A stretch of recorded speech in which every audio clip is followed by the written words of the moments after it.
महाराज जी केदारनाथ जी हैं, ये आपके दर्शन करना चाहते थे। तो महाराज जी हंस के बोले बहुत बदमाश व्यापारी है। अच्छा। हाँ, तुम समझते नहीं हो इसे। पिता बोले मैं तो समझता भी नहीं, मैं तो, ये इन्होंने मुझसे कहा, मैंने कहा करवा दो। तो महाराज जी बोले हाँ बोलो केदारनाथ कैसे आए हो तुम। तो महाराज जी बोले आज से तीसरे दिन वो भाव आ जाएगा जिस पे कि तूने खरीदी है ये, उसी दिन सारी तू बेच दियो। पिताजी ने कहा महाराज जी मैंने चिट्ठी लिख दी हाँ, अच्छा ला पेन ला। और पिताजी महाराज जी ने उसमें 2 बार राम राम लिख दिया अपने हाथ से चिट्ठी में। अच्छा, कोई बात नहीं। अच्छा हमें तो एकदम बेहोशी का काम, हमें तो क्या समझ में आए कि महाराज जी चिट्ठियां लिखा करते थे और चिट्ठी का जमाना था। महाराज जी ने जो चिट्ठियां लिखी हैं उनमें 1-2 चिट्ठी देखने का सौभाग्य हमें भी मिला है और उसे हमने धर्मदृष्टि में प्रकाशित भी किया है।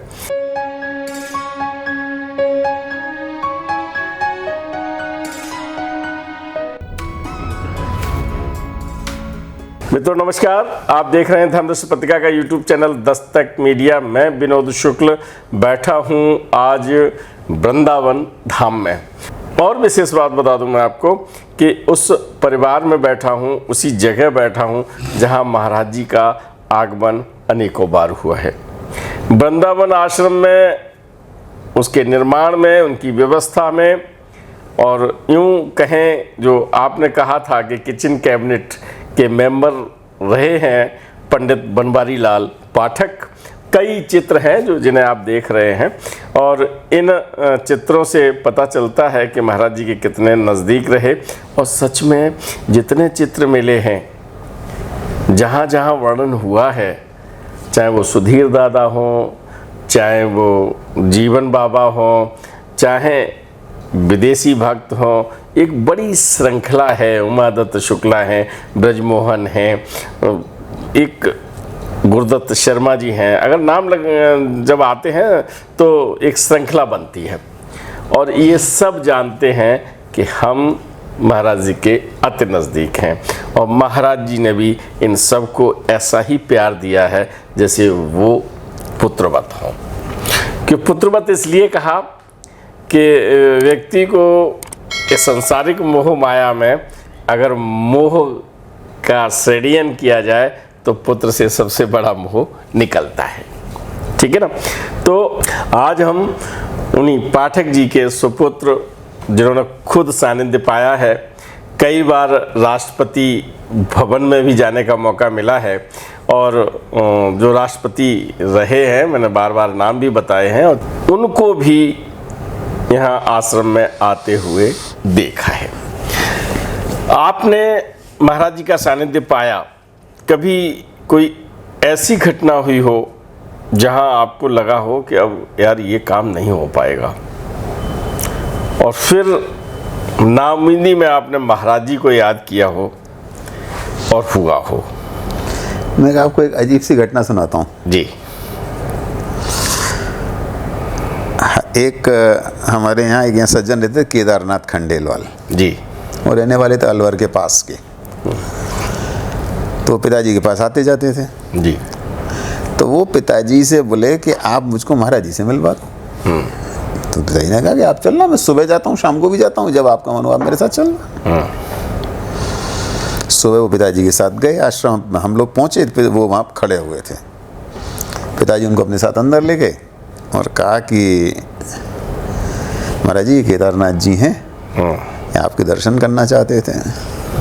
तो महाराज जी हंस के बोले बहुत बदमाश व्यापारी है। अच्छा। हाँ, तुम समझते नहीं हो इसे। पिता बोले मैं तो समझता भी नहीं, मैं तो, ये इन्होंने मुझसे कहा, मैंने कहा करवा दो। तो महाराज जी बोले हाँ बोलो केदारनाथ कैसे आए हो तुम। बोले महाराज जी सरसों का व्यापारी हूँ मैं। सरसों तेजी होगी कि मंदी होगी ये थोड़ा सा मुझे अंदाज आप दे दें। महाराज जी हंस के बोले तेज होगी, जितनी खरीदनी हो तू खरीद ले। अच्छा। केदारनाथ जी आ गए। 5-7 दिन में उन्होंने सरसों जो भी खरीदी होगी 10-15 हज़ार रुपए की, और जितनी क्षमता थी पूरी हाँ खरीद ली। और सरसों का भाव धड़ धड़ धड़ धड़ नीचे गिरना शुरू हुआ। 7वें 8वें दिन वो रोते पीटते पिताजी के, पाठक जी हम तो मर गए। क्या हुआ लाला जी? तो ऐसे चलो महाराज जी के पास, हमें तो कुछ पता नहीं हम क्या करें इसमें। महाराज जी के पास गए, महाराज जी मैं तो मर गया। तो बोले क्या हुआ?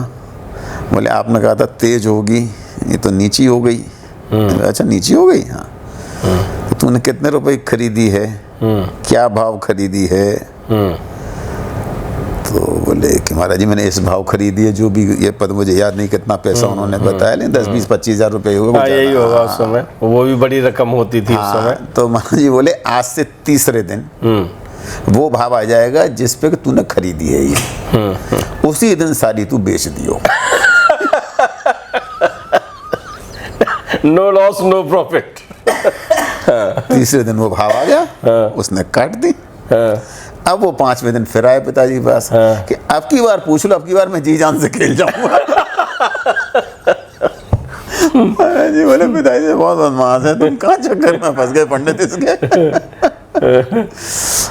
ऐसा ही एक प्रसंग आपको याद होगा, सोने के भाव के बारे में भी है महाराज जी का। अच्छा। और जिसमें कोई उनका भक्त सोने का बिजनेस कर रहा था और वो लगातार घाटे में जा रहा था और वो पूछ गया था और उन्होंने कहा ठीक है तू खरीद ले। और ख़रीदने के बाद सोने का भाव बढ़ गया था और बढ़ने के बाद जब उसे प्रॉफिट हो गया तो उसमें से कुछ देने आया था तो महाराज जी ने डिनाई कर दिया था, है ना।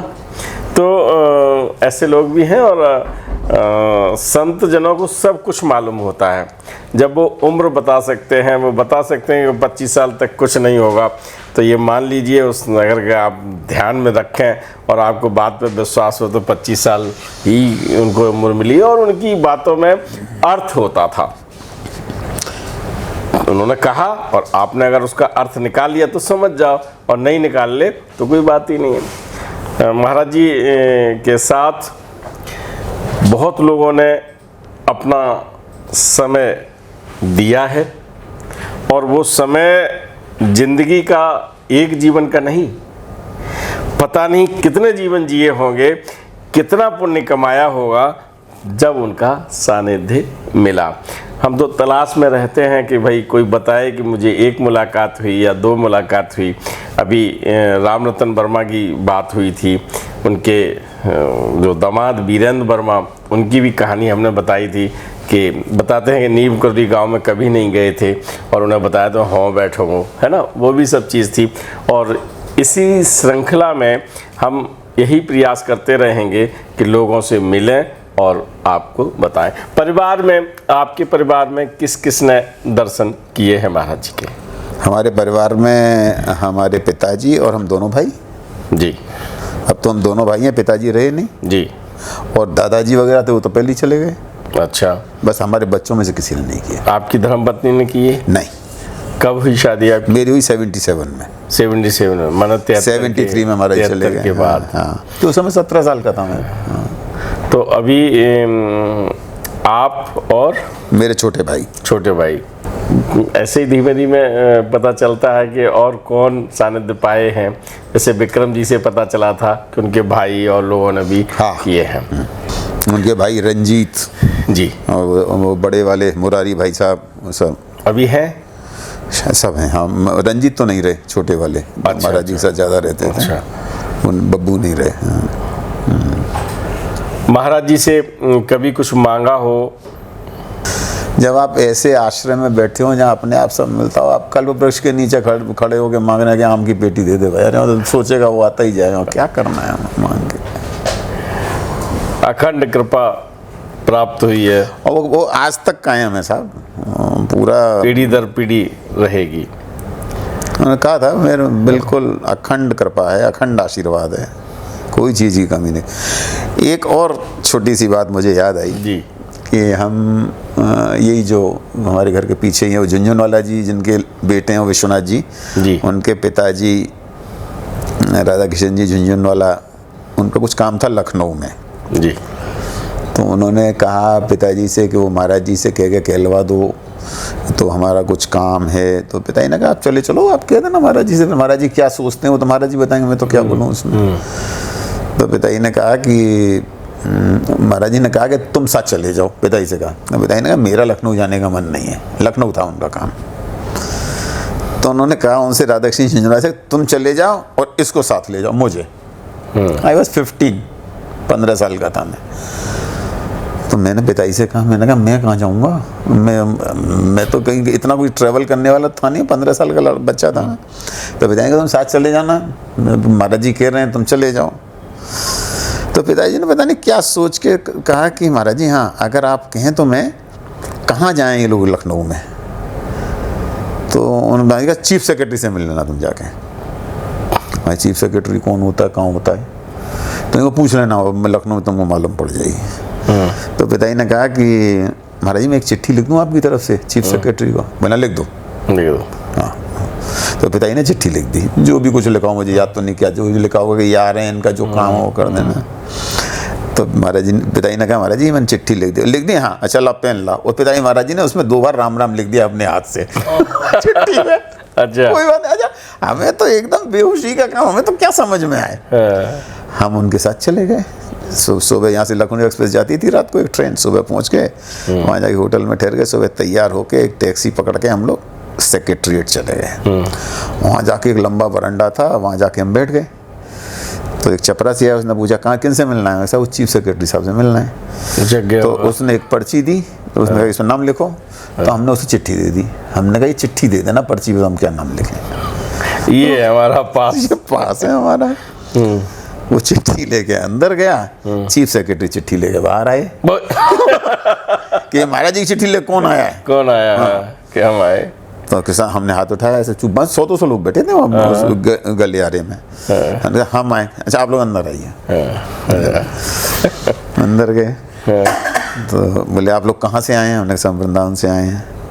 क्या बात है? तो मैंने कहा ये बाबूजी बताएंगे बात तो क्या है ना, इन्हीं को कुछ काम है। तो पहले ये बताओ कि कहाँ ठहरे हो, खाना वाना खाया है कि नहीं, नाश्ता वाला, कोई तकलीफ तो नहीं है तुम्हें, कोई तुम्हें गाड़ी की ज़रूरत तो नहीं है?